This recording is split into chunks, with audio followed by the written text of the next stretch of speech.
Hello বন্ধুরা, আজকে folk art নিয়ে দেখাবো পেজে। স্ক্রিনে যে দেখতে পাচ্ছ সেটাকে, তো পুরো ভিডিও দেখতে সাথে থাকো রবিন ফাইন আর্টস একাডেমি। আমরা স্ক্রিনে দেখতে পাওয়াটাকে জেল পেন অথবা মার্কার পেন দিয়ে এরকম ড্রয়িং করে নিতে পারো, অথবা পেন্সিল দিয়ে এঁকে নিতে পারো। তো আমি ডিরেক্ট মার্কার দিয়ে এঁকে নিচ্ছি। যারা ড্রয়িংয়ে কিছুটা দুর্বল, প্রয়োজনে পেন্সিল দিয়ে এঁকে নিতে পারো, তারপর মার্কার করে নিতে পারো মোটা করে। তো আমি শুরু করে দিচ্ছি ফোক আর্ট, এবং মুখগুলোকে লক্ষ্য করো কীভাবে দিচ্ছি। নাকটা লম্বা এবং মা এবং মেয়ে একসাথে, মাদার অ্যান্ড চাইল্ড যদি বলি।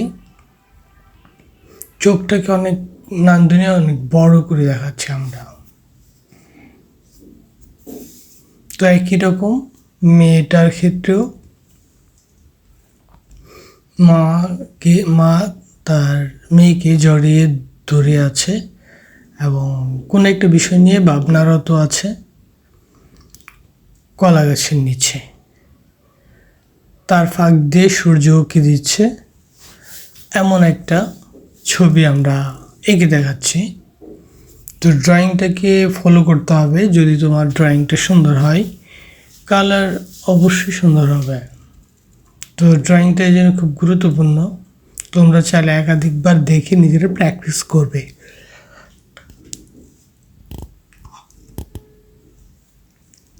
তারপরে দেখো গলার অংশে এখানে হাত দিয়ে তার পিঠে ধরে আছে মা, সেটাকে আমরা করে দিয়েছি।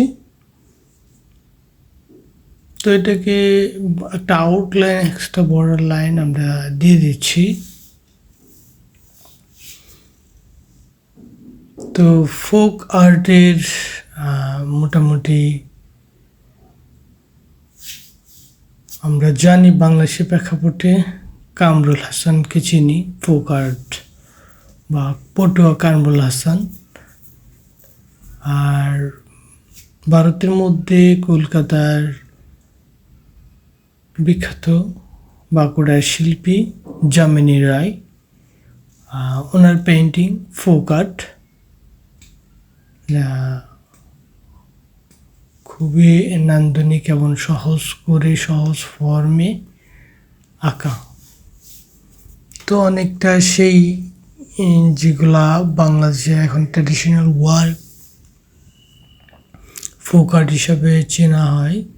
তো ফোক আর্টের মধ্যে অনেক ক্যাটাগরি আছে, অনেক কিছুই পড়ে, তার মধ্যে এটা একটা। তো ড্রয়িংটাকে তোমরা লক্ষ্য করো, সূর্যগুলো দিয়ে এর বাইরে আলাদা করে আরেকটা করে ফাঁকা রেখে বর্ডার করতে হচ্ছে। তো এগুলো তোমরা করে নেবে, এবং সাবজেক্ট ব্যতীত যে ফাঁকা স্পেসগুলো আছে সেগুলোকে আমরা অসংখ্য লাইন দিয়ে ফিল আপ করে দেব। ডিজাইন দিয়ে দিচ্ছে আঁচলে মায়ের। তো এরকম শাড়ির পাড়গুলোতে তো চাইলে তোমরা কিছুটা চেঞ্জ করতে পারো, ভিন্ন মিডিয়ায় করতে পারো, পোস্টার কালারে করতে পারো। তো এই জন্য ড্রয়িংটা খুব গুরুত্বপূর্ণ। আমরা ড্রয়িংটা শেষ হয়ে গেলেই কালার করব।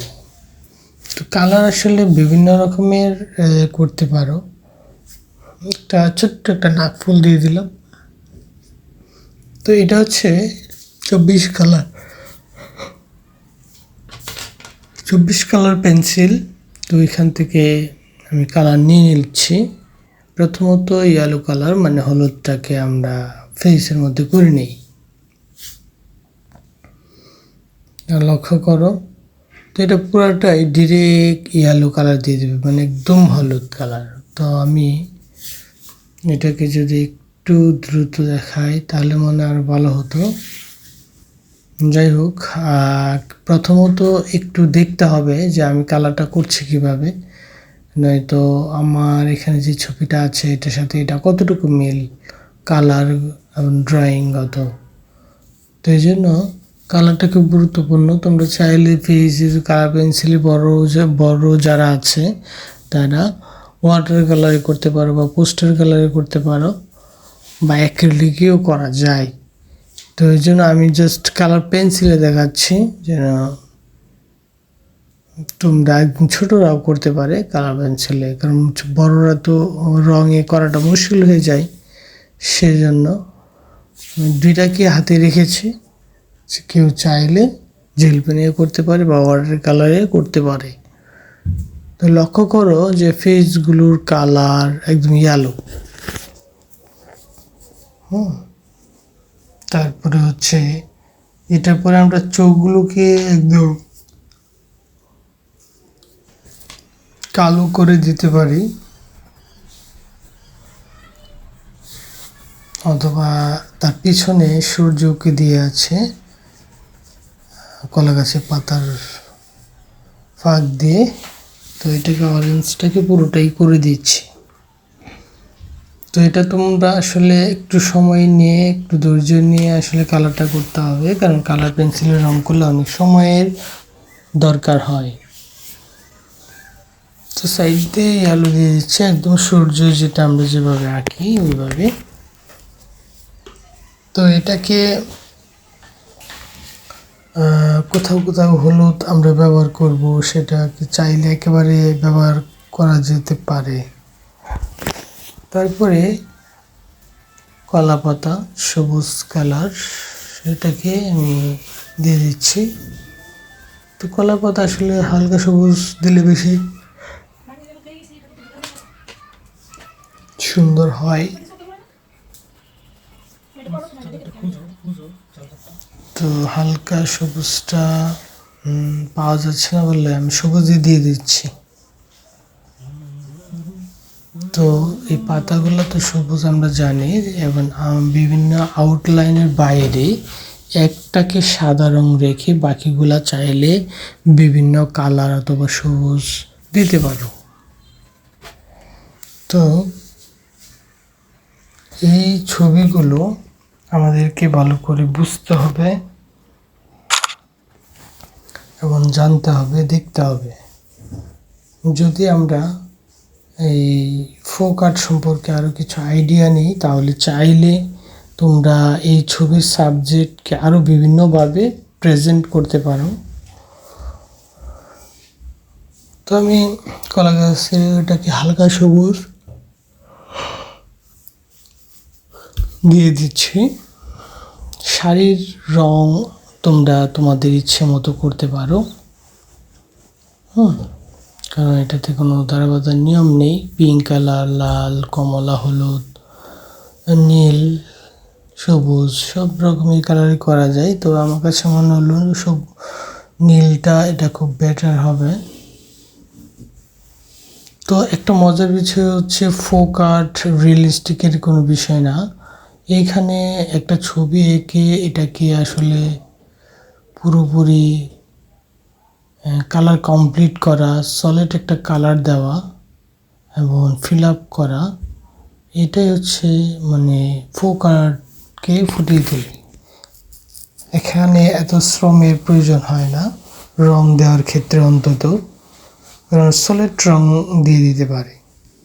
তো কালার পেন্সিলে করলে অবশ্যই একটু সময় লাগবে, একটু আস্তে আস্তে সময় নিয়ে করতে হবে। আর যদি মনে হয় যে ওয়াটার কালার করবে, তো ওটা দিয়ে তাড়াতাড়ি করা যায়। তো এই মোটামুটি চুলের রংটা শেষ। আমরা একটা জিনিস করতে বাকি আছে, সেটা হচ্ছে মাঝে ধরে আছে হাতের জায়গাটা, সেটাকে হলুদ কালার দিয়ে দিলাম। তারপরে শাড়ির আঁচলগুলোকে বিভিন্ন কালার দেওয়া যেতে পারে,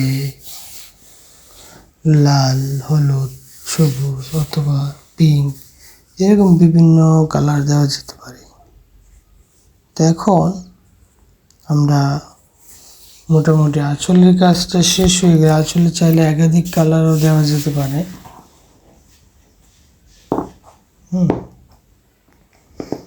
তো এইটা মোটামুটি শেষের দিকে। তো কেমন লাগলো আমার এই ফোক আর্টটি অবশ্যই তোমরা মন্তব্য করে পাশে থাকবে। আর যদি মনে করো যে আরও ফোক আর্ট দেখতে চাও, কমেন্টসে জানাতে পারো, চেষ্টা করব নিত্য নতুন ভিডিও নিয়ে আসতে। ধন্যবাদ সকলকে পুরো ভিডিও দেখার জন্য। আর যারা নিয়মিত আমার ভিডিও দেখতে চাও, সাবস্ক্রাইব করে পাশে থাকো, অবশ্যই পাবে।